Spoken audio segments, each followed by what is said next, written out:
All right, everybody, welcome back. Today we've got one of our favorites on the pod. He is a two-time masterminder. Yeah, 2. All right, coming up on 3.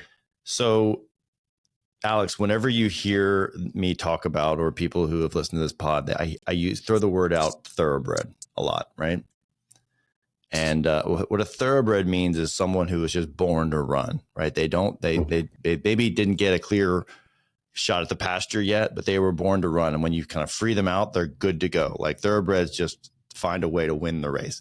And I would put you in that category, right? If someone had said to me when I met you, like, hey, you want to invest in Alex, the racehorse? I'd have been like, yep, sure do. Right. So this is going to be a pod where I'm giving your flowers, so you can respond, Alex. I appreciate that. Yeah, thank you. You got it, buddy. Sorry, I didn't know if you had more. I was waiting for. Well, so you don't have an applause button. I'm sorry. Yeah, I do. I actually do have one. I do have one. Yeah, no, Alex, there you go. There's your flowers. Peter just didn't do it justice. Give everyone the wind up of where you are. So Alex Edgerly from Texas. Alex, give everyone kind of the wind up of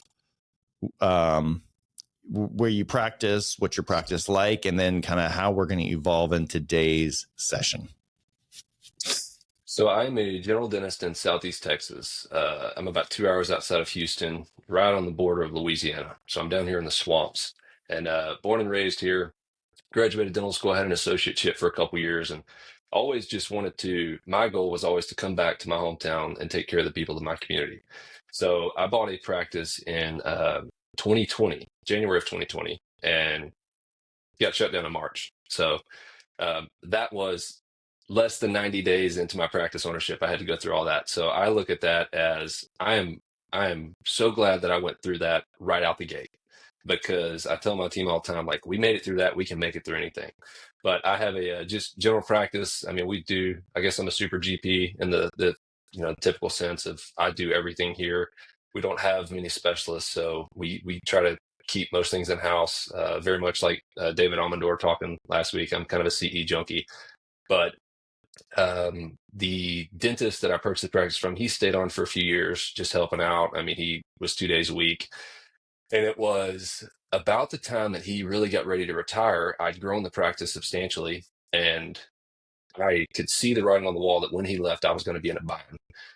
Just by myself. So I got an associate, and now it was a couple months after I had the associate that I could also see the writing on the wall of like, we don't have enough space here. Like this could be a problem, And I, she's a local girl as well. She's been out 2 years now, but what I don't want to do is I don't want to limit her growth within my practice. So we have 7 operatories, and that's how kind of all the conversation started with Peter and Craig in regards, or with the two of you in regards to, how do I go about expansion? How do I go about adding on? Like, what's the appropriate way to do this? But I mean, it's an absolute blessing, but it is it's a problem that we're not on top of each other yet, but we get closer and closer every day. So for context, so you're in a rural community, right? Correct. Born and raised, you came back to serve, which I love that. And so give us some context about how, like, what is the demand like for your hygiene, and then you and the docs from an operative standpoint? So like how far are you pushing out? Yeah. So what was the impetus for saying, like, we need more? So 7 ops, when it was just me, I had 2 full-time hygiene, 2 assistants. And, the doctor, the seller, he stayed on for a while, and he really wasn't doing much. He was here 2 days a week. He was just didn't want to hang it up totally, wanted to kind of have something to do. So I brought on a 3rd hygienist, and I kind of stepped her from part-time to 2 days a week to 3 days a week to full-time. And then, so when I bought the practice, I had 6 employees 5 years ago. Now we have 13 total. And so it's just kind of grown with the practice and with the patient base. And so in regards to demand, once patients were having to be pushed out further than their 6-month cleaning, I was like, hey, we kind of need another hygienist.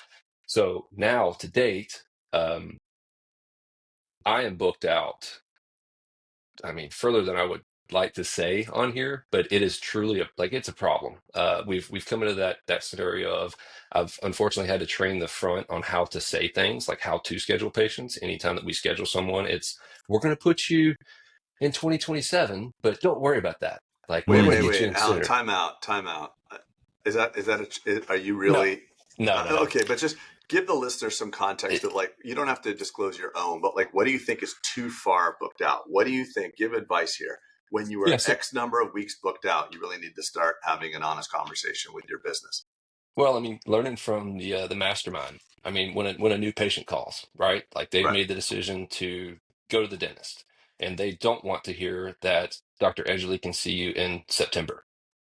Well, actually, can I double click on that what you just said? Not just go to the dentist. They've made this when they pick up the phone. They've made the decision to go to you as the dentist. Right. It's not right, and so correct. They've already made the confirmation in their diligence in their head. They're coming to you. So it's unfortunate the news they get. Sometimes our front business team or phone call can unenroll them in their decision potentially. So that's kind of what you're saying is like you had to train them on the verbiage for a new patient retention call essentially, right? Yeah, correct. And we have systems in place to where they do work these patients that are pushed further out than I would like to. So, I mean, my goal is to have a patient in within 2 to 3 weeks. Yeah. Especially a new patient. Yeah. If it's a new patient of record that has an emergency, I want to get them in day of, or at worst case the next day. And like with our current setup with 3 full-time hygiene, 2 doctors rolling, and only 7 operatories, I mean, we just don't have the time in the day. So our limiting factor at the moment is both hygiene and another doctor column. So we're having to push. Typically patients know if they have insurance, they get two free cleanings a year, right? And so if people are listening, I'm doing the air quotes there with the free, but patients also can sense that if they come in January and like, yeah, we'll get you in September for your next cleaning. Wait, it's like, wait, that's long. What? That's not 6 months. Yeah. So okay. All right. So now we've given everyone some context, right? And you, like I prefaced it with our thoroughbred, and you're like, we started having conversations about expansion probably really early on in your mastermind tenure. Wouldn't you agree? I mean, maybe 6 months in, and you were kind of thinking like, hey, there's some opportunities for me. I think it's time. What do you think? And gone through a number of iterations. So kind of tell everyone where you are now. Yeah, and I'd correct you on that is when I joined the mastermind, and we can talk about that story here in a bit, but we went around the room and kind of spoke my piece, talking about how I was literally had just hired my associate, so I was trying to figure out how to make it successful for her. Mm-hmm. So that was a lot of my questions, and I think Pete, you interrupted. You're like, you need to expand. Like, no, you need more room. And so I was kind of behind the 8 ball on that. I was okay. Well, yeah, I got to figure out how to get this associate to work, and then I was kind of hit with like, no, you need to be planning for expansion. So I got home from that first retreat, and I was like, yeah, I do. I can see how this is going to be a problem. Yeah, I love that you just said that, because what we see, and I think Craig and I probably fell victim to the same thing, is we were looking at the shiny object right in front of us as opposed to sitting down and being strategic with the next 5 moves, right? Like Patrick Bet-David has a great book, which really forces you to kind of look about, okay, it's going to be this, and this. And that's where Craig comes in with this. We kind of, as you know, we spend a lot of time with kind of vision ideation, and Craig kind of pressure tests it, because a vision will really help you identify in combination with your moves, kind of the clarity of that. So yeah, it was abundantly clear to me as you were talking when I was first getting to know you. I was like, this is not sustainable. He's got to be looking at expansion, and I could just tell you had that in your desire. So, well, let me add just one thing, guys, if you don't mind. Like, sure. If we just look at just straight formulas of dental office design, if you want to have a dental practice that operates with entrepreneurial profit beyond just your own hands, let's just do the math. That means you plus one other dentist, ideally 2 operatories for each of you, right? So 4 operatories between you and a doc, and then 2 hygienists per doc. So at the very minimum, in one room each, Craig. Yeah. Right? So 4 hygienists. So at the very minimum, it's 8 operatories. At the very minimum, that's just barely just saying like, hey, if I broke a wrist and I can't do dentistry anymore, your office is probably going to make, just a bare minimum of entrepreneurial profit. Maybe what, 100, 200 grand? I don't know, but it's just, I don't see. Well, it depends, Craig. Yeah, that really does depend. But I hear where you're going. 500 grand or 600 grand. as that. And this is why, Alex, we have the pod hasn't published yet, but it will as the time of when this comes out. People who hear this, kind of talking with a friend of ours who's in the DSO side pretty heavily, right? He's been in that space forever. And we basically pinned him down. I was like, what is the perfect avatar of practices you seek? And to Craig's point, like they figured this out, right? They figured out the entrepreneurial profit. He's like, it's 8 to 10 ops, right? Preferably 10 ops. Or even 12. He said preferably 12 is even better. Well, greater than, right. because at that point you start getting the scale. And to Craig's point, it's really hard to have entrepreneurial profit out of 4 operatories, which is why a lot of those practices will not get bids for sale when people are looking to transition. No, but not that nobody wants them. I think that's hard to say. Well, you'll build with 4 operatories, you can build a bespoke custom job for yourself.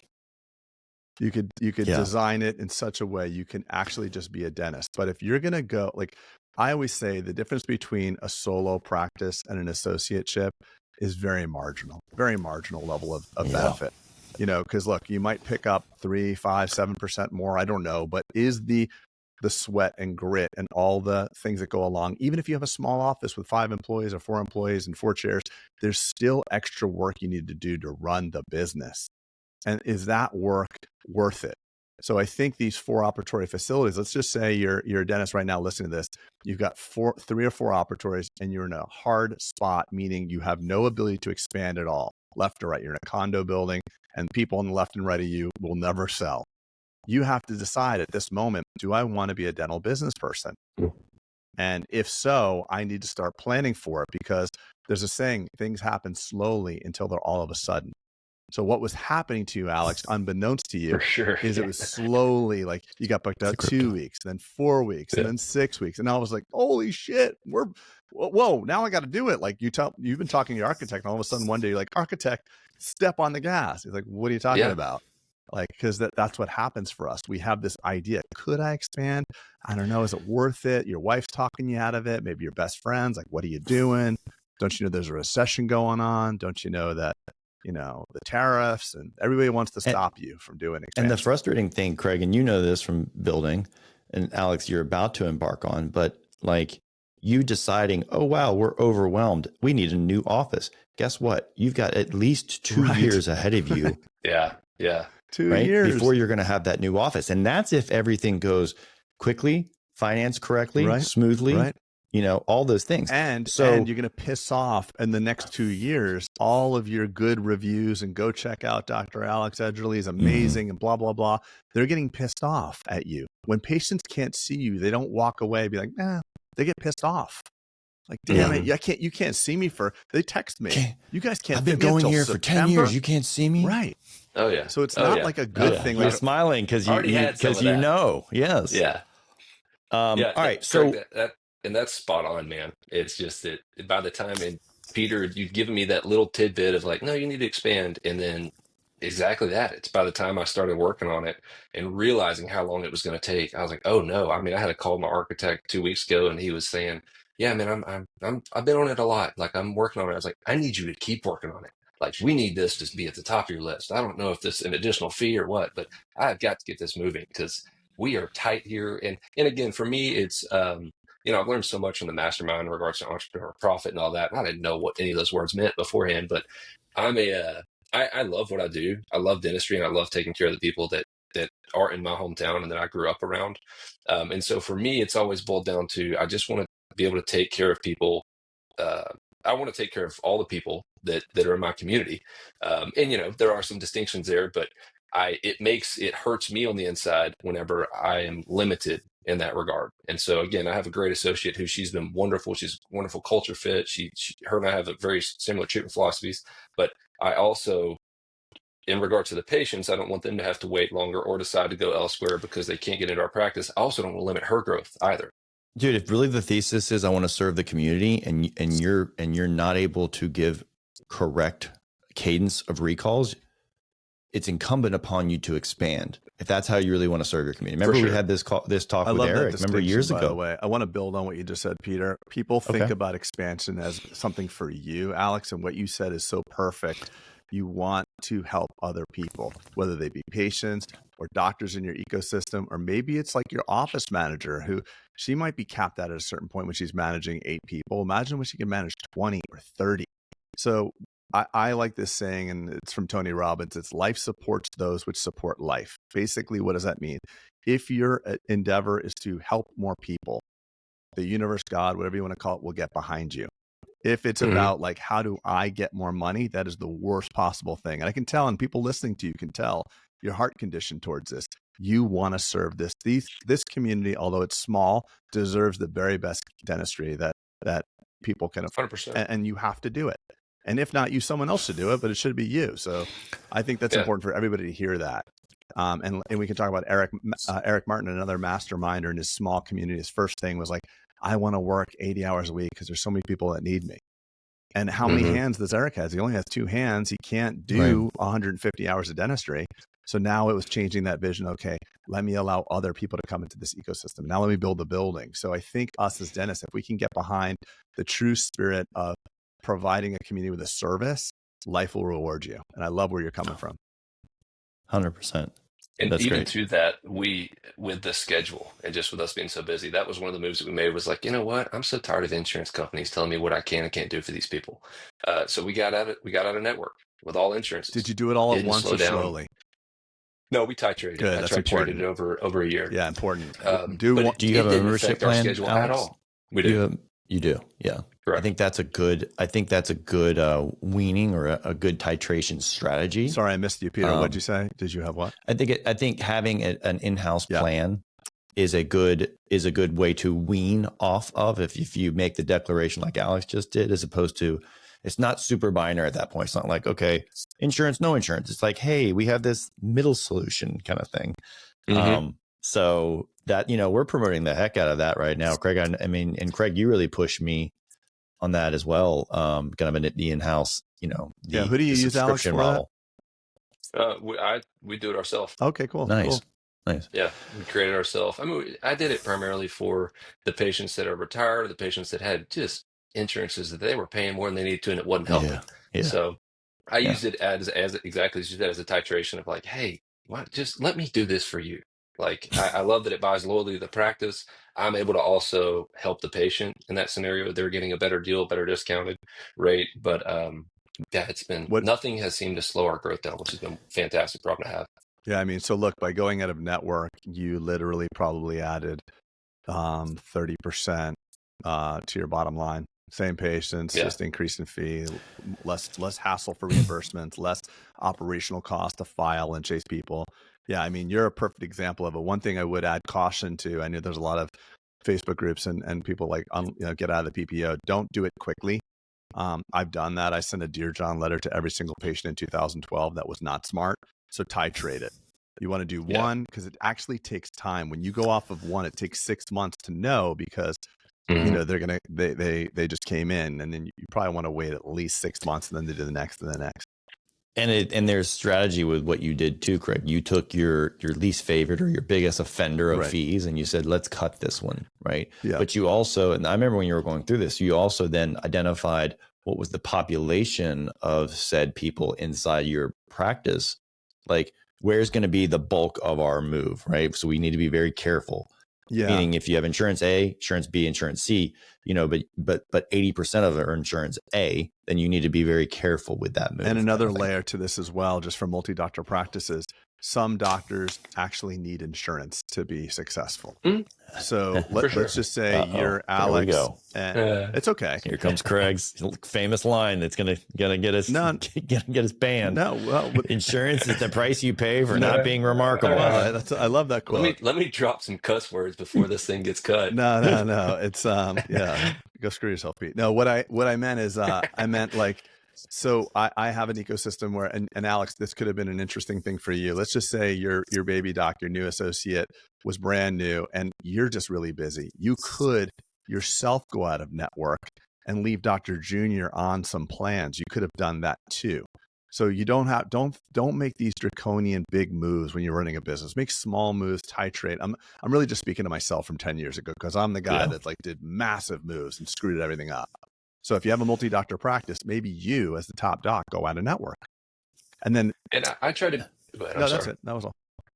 Well, I try to be very data driven on it. And so it took us about a year to get out of network with all the insurances, but I prepped our patients for a whole year. Like we let them know it was coming. And so I try to be very strategic on it. And we did. I mean, just in regards to the percentage of revenue that went up just from getting out of network, like I was prepared to lose a certain percentage of patients. Like it took me time to stomach that because I felt like it was What were you I was doing the prepared patients a percentage to disservice. lose, Alex? What were you okay with losing? Oh man, I don't know if I had an okay number, but I was prepared that we could, if I recall the statement correctly, we could lose 40% of our patients and still have the same numbers So year after here's year. why it was okay for you, and it was a very good time to do that, is because you were already having the bandwidth problem anyway, right? So Correct. if you had some attrition, it actually was a strategic move in your benefit. So if this works, great. If we have a little bit more, it's fine. We'll regrow but we actually needed that capacity anyway. So so step one, get busy as shit. Step two, titrate down if you want to get off. And then step three, start planning next, right? Almost like you do like your debt, like a Dave Ramsey move. And I'm not going with this analogy, but the best way I ever got out of kind of a lot of these debts coming out of dental school was kind of taking like attacking one, right?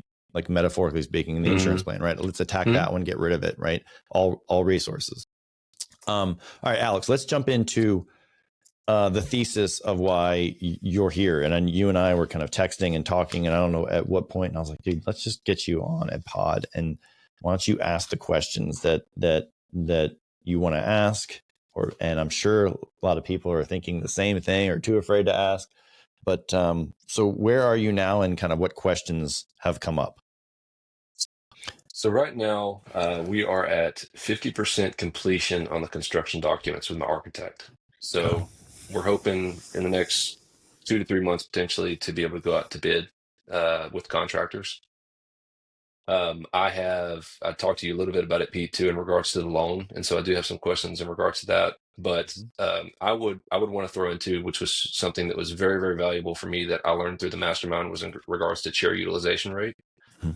That was potentially the shift for me whenever I was able actually to put data down on, okay, yeah, it feels like we're too busy, but here we are. So I don't know if that's something you want to talk about. I'm not the guy to give the breakdown on the math on that, but well, we'll talk about it at Summit. I think we talked okay. about it. We think we've talked about it on the pod, so someone can easily Google it. And that's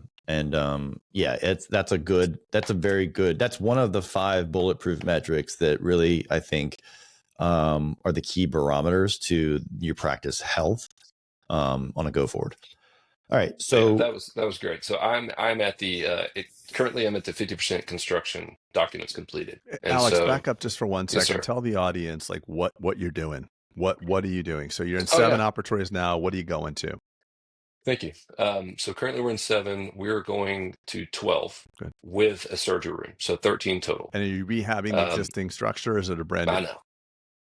I'm sorry. I was looking at Pete's ass. I said 13. You're not superstitious, huh? I know, man. I love 13.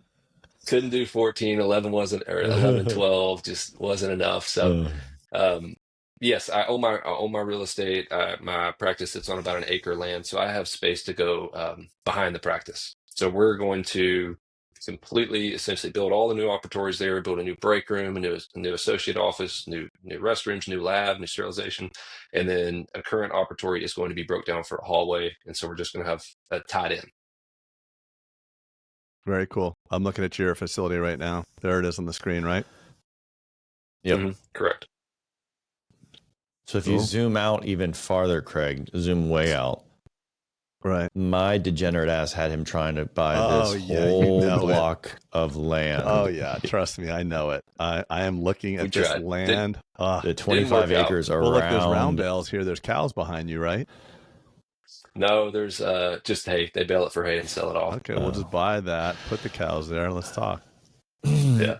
All right. Yeah. So that's good. So you going from 7 to 12, and you're adding on to your existing infrastructure. You're going to do construction, and then at the last minute, you're going to tie ins to minimize disruption, patient disruption. Correct? Okay. Correct. That's what I'm doing, by the way. Exactly the same. Yeah. How does that work? How does the minimize patient disruption work? I mean, I know there's going to be some, but So here's what I found, because I've done this a couple times now. I find net the excitement of everyone during the construction is more positive than the negative of the jackhammers going off. People get excited about this stuff. So they feel part of it. Yeah. So what I'm anticipating is your practice revenue during the construction process will grow. You will grow through it. People will be excited, like, oh, look what they're doing. And you'll be taking certain patients behind the plastic drape and showing them around. Look at the drywalls going. Your excitement, the energy around your team. It's just like a shot in the arm of like, excitement. I couldn't agree with that more, Craig. I've never done this, but I couldn't agree with that sentiment more. Right? Like, I think people are attracted to life and growth, right, and energy, kind of like you're saying. And like, so Alex, do not be dissuaded by the noises. Net will be positive. I'd lean into it actually. Yeah. Like Craig's saying. Is there any way to get the patients excited about it? Of course, do videos like in hey, particular, get social, the team excited about it. Social media, show them renderings. Yeah, like just walk around, be like, today's Monday morning construction tour. Yeah, we're doing drywall today. Hey Pedro, what's up, buddy? Pedro, here's your coffee. Yeah. Give Pedro a little cafecito. Why did it have to be Pedro, by the way, Craig? I don't know. The guys down here, the best drywall guys for us are the crews that come from Latin America. Wow, they're amazing. I like watch that. The Peter analog of Mex. Yeah, of I think you'd be probably pretty good at drywall too, Peter. I'm very Pedro Boulden. Okay, so Alex, keep going. What? So we've now said don't worry about patient disruption. Now what? Lending. I do have some questions on that. I know, Pete, I text you in regards to, we're not looking to even go out for bid within a few months. When is the appropriate time to secure the lending? How should because I still have a practice loan. I still have a real estate loan. Good for you. I love the debt. Yeah. Thank you. I'm serious. Yeah. There's only two ways to be important. Either have a lot of money or owe a lot of money. I heard from it used to bother me. I heard from a wealthy real estate guy who said, if you owe $1 million, it's your problem. If you owe 100 million, it's the bank's problem. That's funny. That's true. The only debt I would argue on that is the student loans. Real estate. Hopefully you don't have any real of that. estate. Like I always thought, because there was a non-zero chance I was going out of business when I took out a $5 million loan to build a 13,000 square foot facility, and I took a page out of like a guy that my wife was working for. George Perez, he runs the Related Group, and there's a famous story about him defaulting and the bank taking over the building and then hiring him back to manage it. So like, what's my bank going to do with it? And my banker listens to my podcast, by the way. So don't judge me on this, but like, who is going to take over a 13,000 square foot dental facility? I mean, it had to be me. Like the only person that they could use was me. So the leverage is actually, listen, borrow and build and charge ahead like an entrepreneurial wrecking ball, as my friend Randy once said. So what was your question specifically, right? Meaning around the loan acquisition, was it the timing of trying to secure it? Is that what you're saying? Timing for sure is the question. Structure as well. I had previously felt like it all needed to be rolled into one in regards to the construction, the equipment, all these things. And so even after some conversations this past weekend, it sounds like that's not the case. No. Like I'm not in a rush to get the equipment. That can be, I don't know if it's a complete separate loan or if it's just. Depends. The supply houses can give you loans that may be more favorable. 0%. So if you're working with one of the big supply houses, you can ask them instead. You can bargain with them, or you can say, give me 0% for 24 months. But I think it's never too early to start talking to your bank about the loan process. They're going to probably want like a 90% bid set. So you're going to get a 40% complete set, and then your builder can give you a bid on it. But it's kind of like a little bit of what that means, Alex? What he's saying? Yeah, as of recently, I do. But please explain it to me more. So you're going to get from a banking perspective, right? They're going to want to see the vision before they approve. And this is a construction loan is called a loan to perm. So it's almost like a draw. We approve you for this much, and then as you get bills from your contractor, they're paid out, so that you're not taking the aggregate money that's just sitting in a pool of money, right? So you're getting it over time, which helps you from an interest rate. And typically in the construction phase, these are interest only loans, right? That then migrate to a permanent loan, which is either a 10 or 15 year AM. Which is great for us, by the way, because all the smart money is saying that interest rates are going to decline. So over the next, let's call it year, hopefully that'll be the case. So you're going to have this floating construction loan. And once you get your certificate of occupancy, it's going to transition to the permanent loan. And the permanent loan will be locked, if you choose a locked rate, will be locked in at the time you get your CO. So you're probably going to hit a good time to do it. Like rates right now are high. They haven't come down yet, but the market's pricing in 3 to 5 cuts in rates. And it could just coincide really nicely for you at that particular moment. So yeah, construction. And so all of that information, that'll be laid out in the beginning, like whenever I secure the loan. Your construction loan is going to be very small compared to your permanent loan. Okay. So it's going to be a fraction of the permanent loan. How many lenders would you recommend that I talk to? Is it 2? Is it 10? I had to talk to 5 because they all rejected me. Okay. I would at least go 2. So it depends. Okay. 2. Unless you have like a really good relationship with a 1 and you know that it's a rate that you're just like, dude, I can never beat this. Well, just food for thought. Your existing loan on your building, your bank may be in a first position on it. And you may, for better or for worse, not have the flexibility to do another subordinate loan or another loan that is in a position to replace that bank. So I'm in a similar situation. I owe X dollars on my existing building. I'm putting in money into the building. I think I'm going to have to, according to my loan documents, use the existing bank that I'm using. It doesn't mean you don't have leverage, but I in my specific situation, I would probably take your loan docs from your original building and load them into ChatGPT and say, I'm going to be adding onto this building. Do I have the freedom and flexibility to? What do the covenants say? Do I have the freedom and flexibility to use an outside lender for this, or must I use the existing Acme Bank? Yeah. So just sorry to, but it's okay. That's great. They're not going to rake you over the coals. They see an entrepreneur. So I want you to get a meeting and I want you to sell the shit out of your bank. I want you to tell them what you just told us in the beginning. This town needs more dentistry. We are booked up. We are turning patients away from their valuable medical care. We're not taking care of this community. Is your bank a community bank that you're working with? No, but that was the question too, is do I just stick with the national options? What's your rate that's what I went with. Current, 3. No, you have to stick with 7.5. Yeah. So that's the other thing. I'm like, I didn't want to refinance that. Yeah. So let's just take you through the decision tree here, because the facts dictate your decision. So if you had a 6.5% loan with your existing bank, you could go in and get another lender to take out the old bank, provided you didn't have a prepayment penalty, and do the new one and maybe get a lower rate. But now you have 3% money, and the bank wants out of that so damn bad. That's an asset. They would love. Yeah. I have a shopping center in Stewart that's not performing for me, but I have a 3% mortgage on it.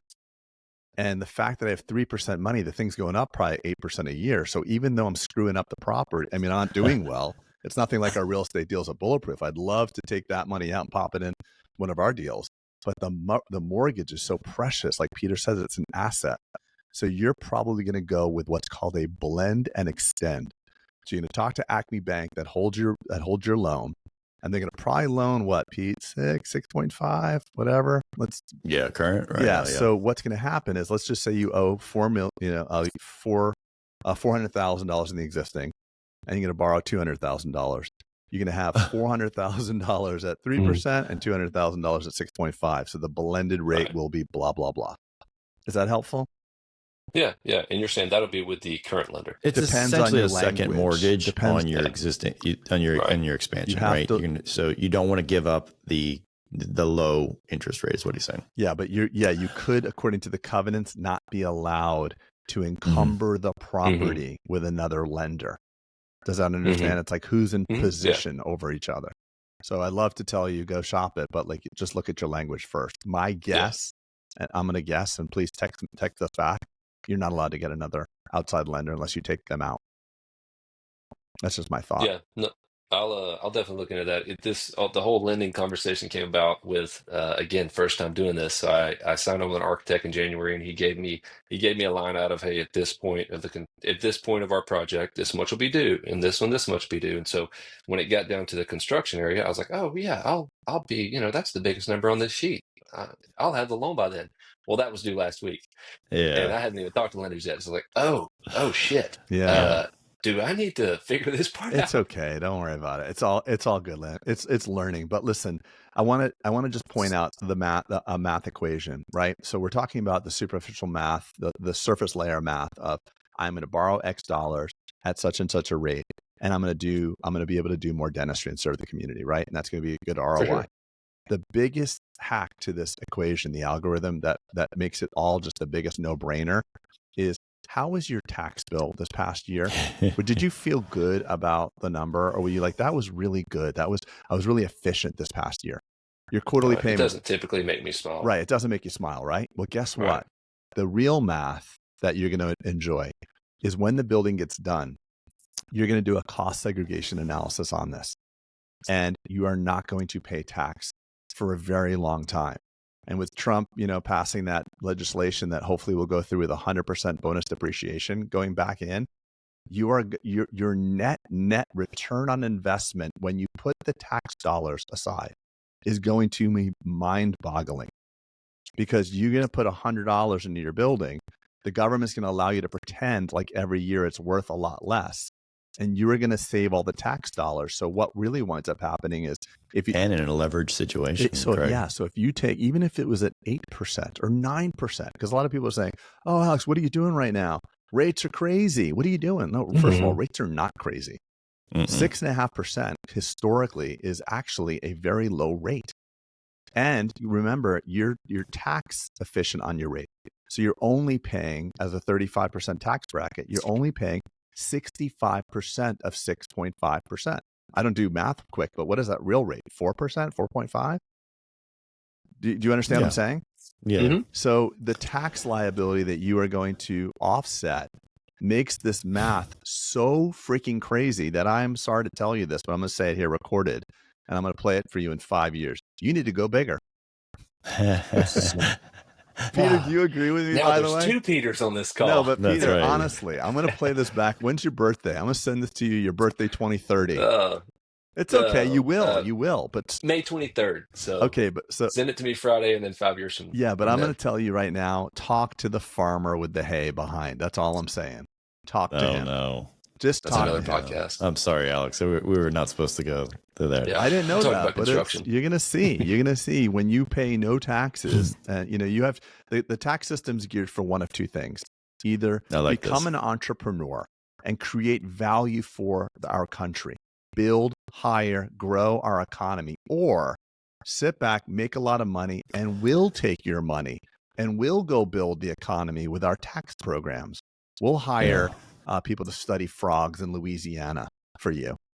That's what you're talking about. Choose one path, right? Is what he's saying. If we reward builders and growers in this country, it's a great code. The tax code. If you don't want to do that, that's fine.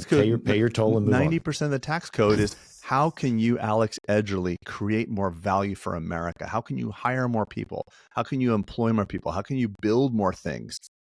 Can you be a valuable contributing member of society? Okay, well, you can pay less tax then. Or you want to just sit back and get rich? Okay, we're going to take your money and do it for you. Mm-hmm. How did you arbitrarily decide to go to 12? Just curious, because I think people always get in this conundrum of, well, I think, right? So tell me how you got to the numerical 12, 13 rather. Yeah, so like Craig said, 8 would be the bare minimum with the two of us. And so I felt like, for whatever reason, a sweet spot maybe 10, but with the potential that I wanted to have enough space if we ever decided that we needed more help or another associate. So just off of kind of the layout of it, since I'm working with only so much land that I have. And one of the things I didn't mention is, my primary goal is to take care of the people in my community. I also wanted to have a large facility and comfortable facility for my team. Yeah. And I've shown a lot of people my drawings. I know I've showed it to you, Peter, is that a big break room is super important to me. Like currently with 13 people, we can seat 6 at our table and the rest of us are sitting on the floor. And so I oversized our break room because I have a lot of working mothers as well that sometimes can't miss work and their kid, with their kids sick. So I want to have a spot that, hey, bring your kid over here. They'll be fine. We'll keep them in the corner, but they've got space to be away from everybody. So with that in mind, I could not get to 14 or 15 not? or 16. Why not? His land, just and parking, Craig. Can I ask you a couple of questions? Soil. What do you mean soil? Unsuitable fill? Just the space that I have. No, just like actual dirt. Okay, and that property to your left and right, those vacant lands between you and not vacant anymore. It's not vacant anymore. Yeah. Huh? No. Okay. So what I'm hearing is there's no potential to build any more square footage on your building, correct? Correct. Outside of what we've already planned for.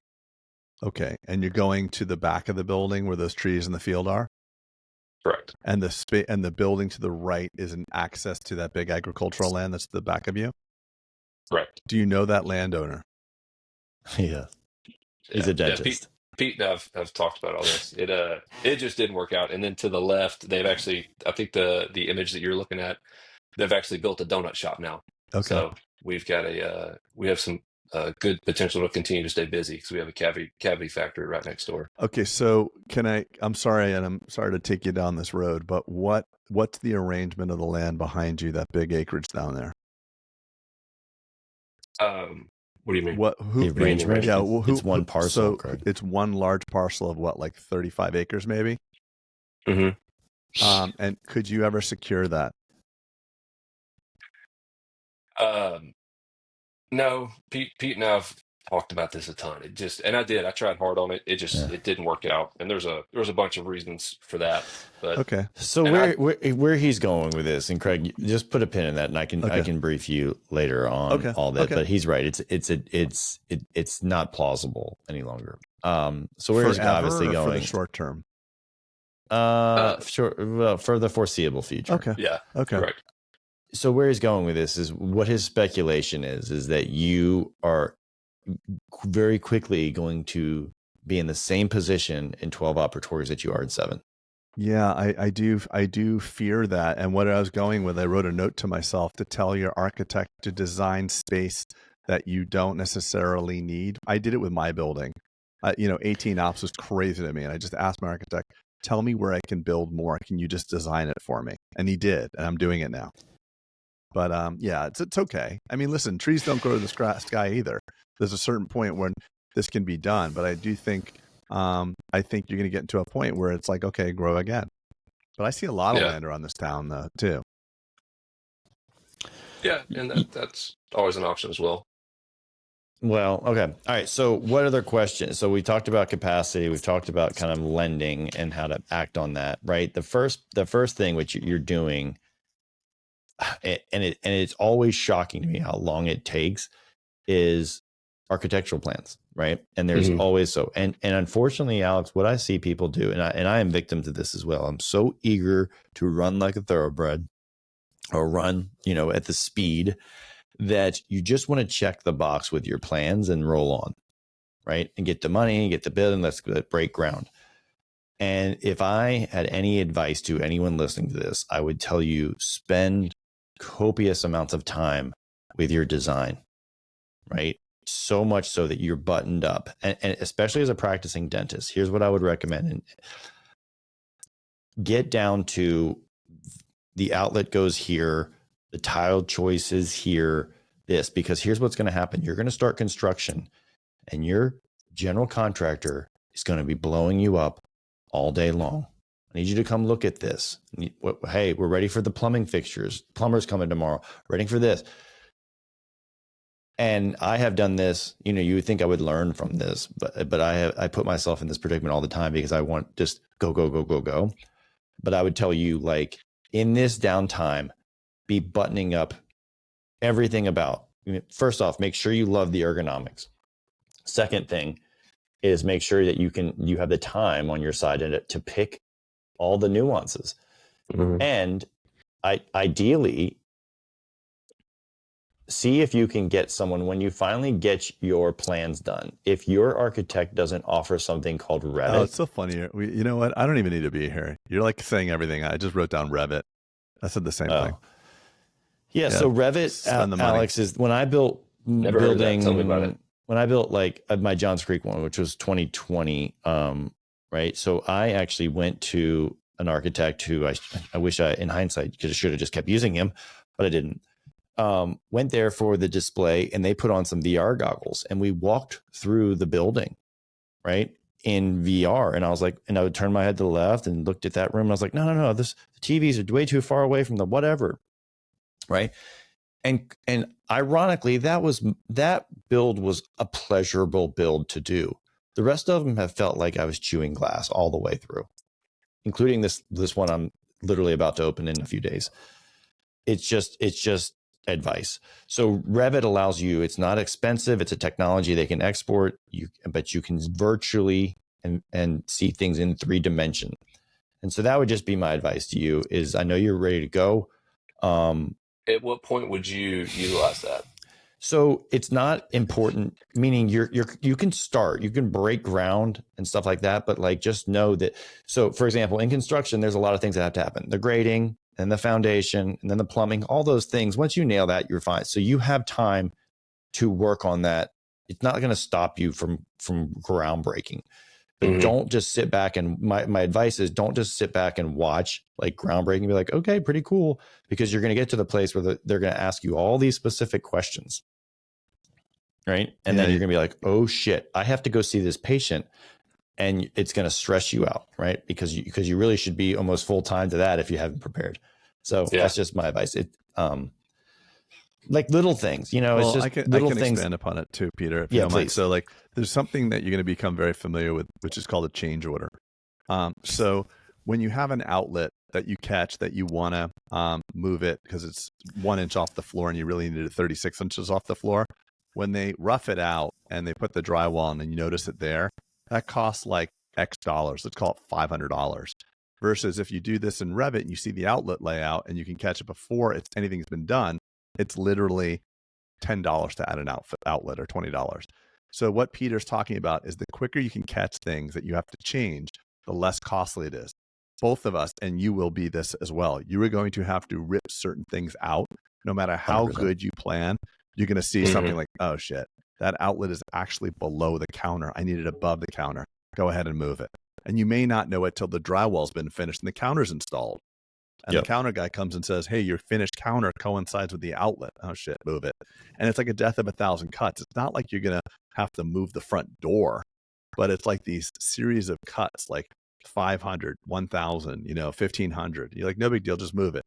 But $1,500 done 150 times is a lot of money. And that's that's how contractors make. I mean, they don't do it on purpose, but that they love a change order, right? I always ask my guys when we're in the middle of hey, can we do this? And every one of them looks at me and is like, we can do anything you want. It's just money. Yeah. I'm like, Jesus, that's not. So is there any verbiage? And Peter, I think you had given me I've got some notes around here about this, but that I should have with the contractor beforehand in regards to change orders. I feel like I had a conversation with the other mastermind or another mastermind in our group, Danny Lawrence, and he said he put some information in there into the contract with that contractor in regards to those change orders. Like, have you ever seen? No, it's not. It's not the contractor's fault. No, I mean the contractor's supposed to build exactly what he's given. That's his scope of work. Whatever you decide, that's not when it's on the permitted set of plans, that means you've approved it. So what Pete's talking with a Revit model, and if you do that, you can actually drive through the practice. And when you look around like in 3D, it's like virtual reality.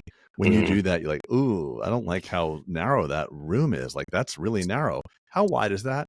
Oh, that's 29 inches. Well, shit, my Itero's 23 inches. Like, we'll catch it now. Yeah, whatever it costs to get that done, it's worth it. Alex, you will save it. You will save it tenfold. That's great to know. And it will decrease your stress because of the fact that you won't be being pulled when you get to a critical phase in your construction. There's a 3-month critical phase where everything is really needing you. You will lose your shit if you're seeing a full boatload of patients and trying to build a building. You will lose your shit. So Yeah. that's advice. And it's really, actually, it's quite fun too. Cause you talk about, we talked about the patients getting excited. That's what gets you excited when you've buttoned up and you walk through and you're like, dude, I love this. Yeah. Like it gives you just rocket fuel, right? And your team can show it. It's good for social. Like you said, we talked about like involving your community. You can put that on your website. Like, here's what's going to happen. Yeah, and I've printed out some 3D renderings to put in our break room just to show the team, some things that I want them to be excited about as well. Yeah. Yeah. That's great on the Revit. I think you're going to experience, this is just my anecdotal math, and Pete, I want you to pressure test my thought process here. I think, let's just say you pro formed it out. Like, what do you do? Like, let's just say, I'll just use random math. You're doing $750,000. I mean, $250,000 per op. Okay. That's your utilization. Let's just say that's a very fair number, right? You're adding how many ops? 9? No, I'm sorry, 5, right? So 6 ops. Wait. So wait, Craig, slow down for a sec so everyone can follow the bouncing ball. We're doing back. So basically, if you're doing $1 million a year, then we know you're not doing that, but let's keep round numbers. Okay, so you're doing $1 million a year and you have 7 operatories, right? You are doing $143,000 per op. Okay. So let's just say you want to tell the bank, I'm going to add 12. I'm going to go to 12 ops, which is, it's 13, right? Is it 13? 13. Okay. Correct. So 3/6. Lucky number. Okay. So 142.8 times 6, that's $857,000 of additional revenue. If you just scale in unison with what you've been doing, what I'm going to tell you is that your chair utilization rate, or amount of money you earn per ops, is going to increase after the space matures. In 24 months, I will bet you that there's a 10 to 20% overall lift just by you updating your facility. So the existing 7 operatories that you don't plan on growing will grow. Yeah, so it's not a linear extrapolation. It's not. Is what you're trying to say. It's not linear. It's exponential.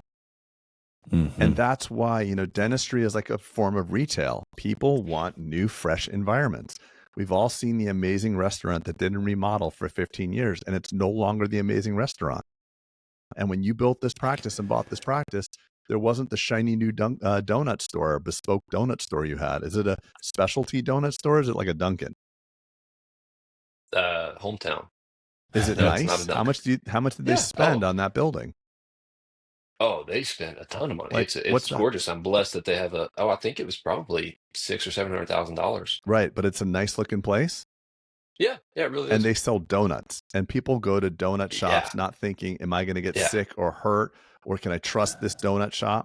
So it's more important for you as a dentist to try to convey value, that you're safe, secure, and we've got you, to make your place look 5 times nicer than the damn donut shop.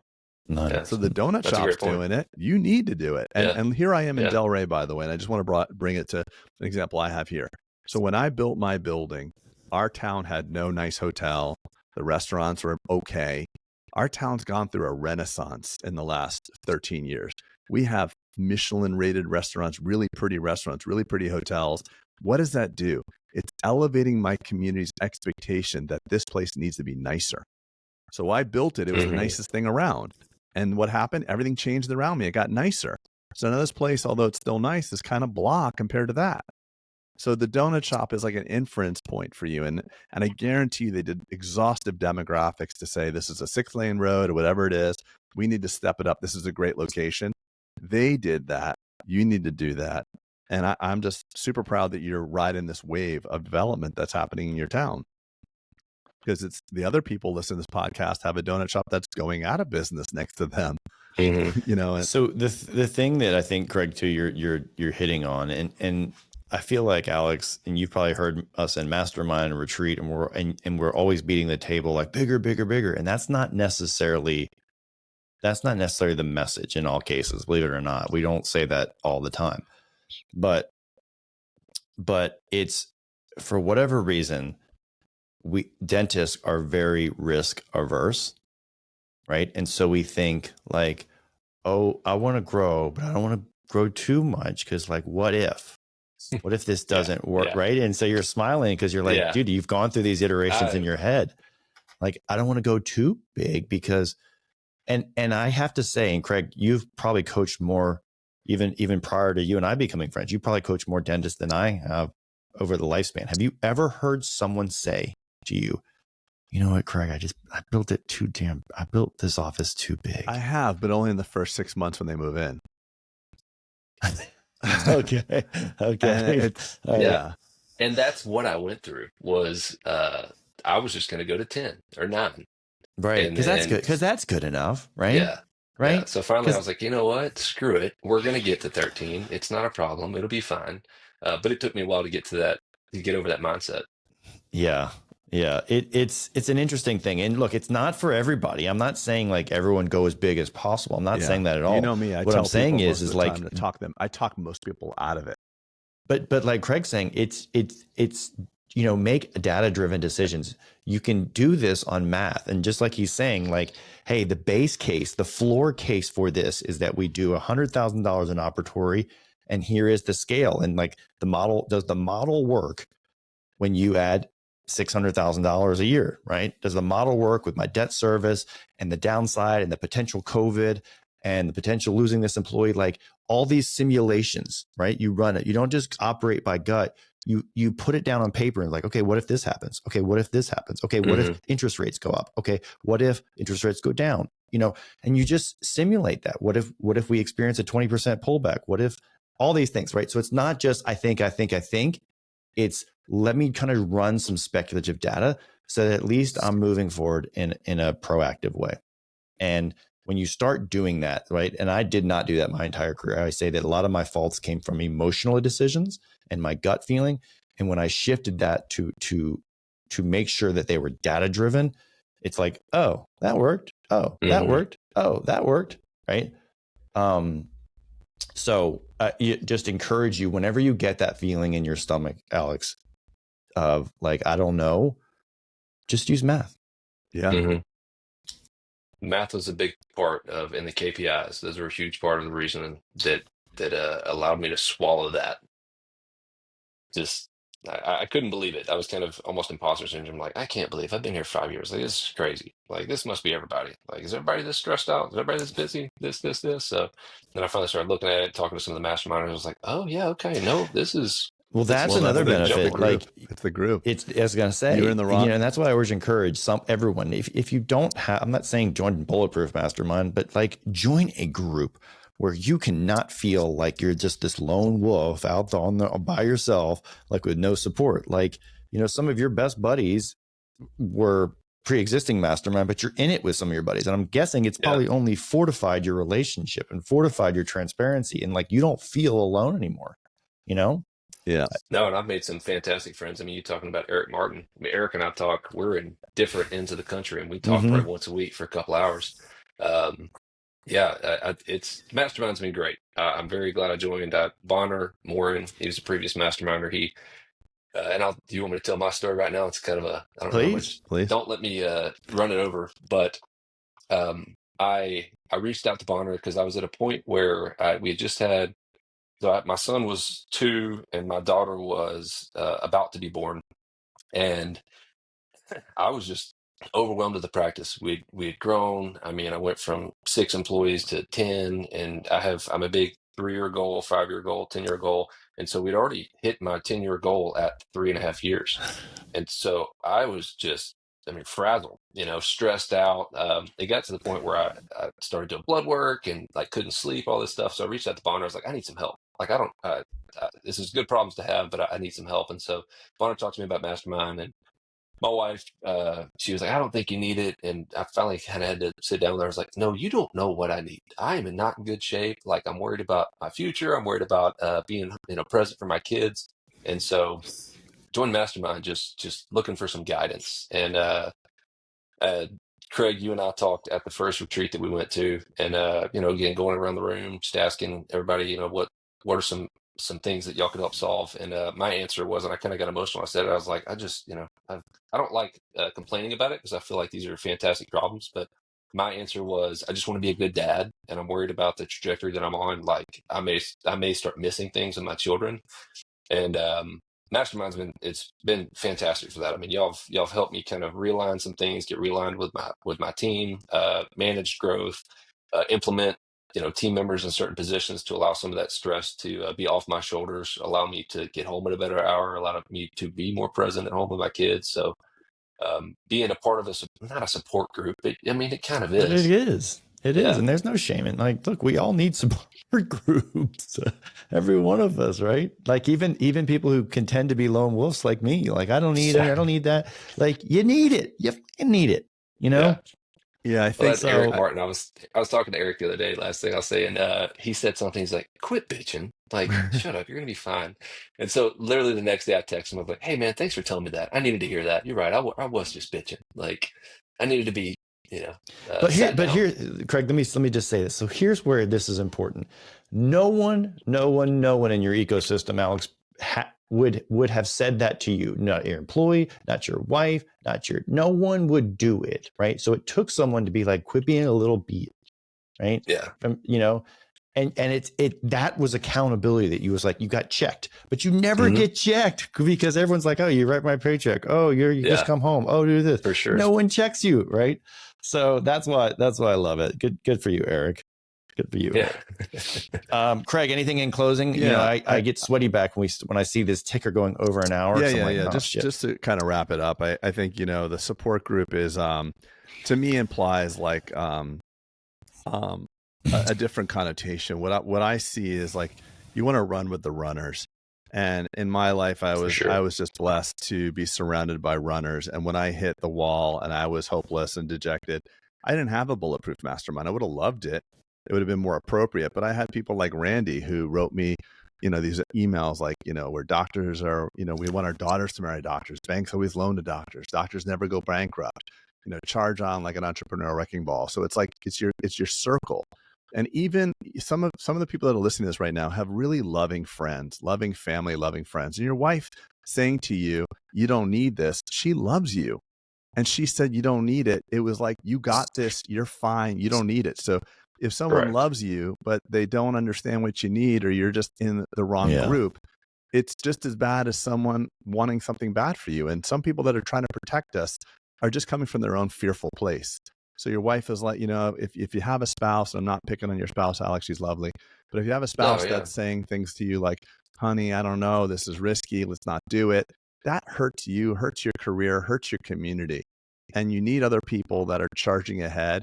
And that puts a big light on yourself. When you're the fat one of your group and everybody's fit and muscular and you can't ride a bike or you can't walk, you're going to get fit or find a new group. So it's like fitness, loving, relationships, business. You are a product of the 5 people you hang out with the most. So if you're feeling dejected and you're in the wrong space, get in a new room. If it's not Bulletproof, it's something. But I mean, the mastermind for you, going on your 3rd year now, I know you just re-enrolled in our mastery level. It's the single most important thing you can do. God blessed me with the right group of friends, but had I not had that, and actually, it would have been better for me to be in a dental specific group because I had to figure out all that crap on my own. So, I mean, I just want to end with congratulations to you, Alex, because you are that thoroughbred that Pete said, the person that we enjoy working with, because not only do you listen, but you act and you lead and you inspire the rest of the people. You make the other people better. So get out of your own way. Don't think about it. You're doing like with Eric deliberated a long time on that building. So by you doing it, you're actually serving Eric and telling him, you better sign that damn paper too. I'm signing the paper. Amen. We're going in this together. Those exact it's like what you and I do, happen. Yeah.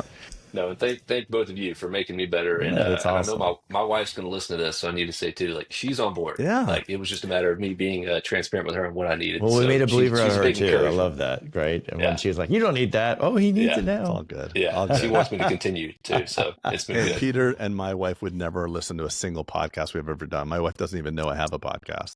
She's like, wonders what that microphone's doing in the bedroom. She does. Practicing. All right. Well, Alex, it looks like you're all geared up in scrubs. You've probably got you've probably got 4 hygienists sitting outside of that door right there, I'm guessing. Oh, yeah. I've got a sign on it that says, do not knock, do not slide anything underneath here. So. I am live. I'm recording live. All right, buddy. Thanks so much. And we'll see you next. You're bringing your team to the summit, by the way. I did hear that.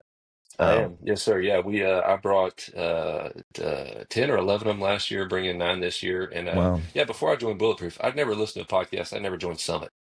Oh, no way. You went right to You never Mastermind. came to a summit before you joined the Mastermind?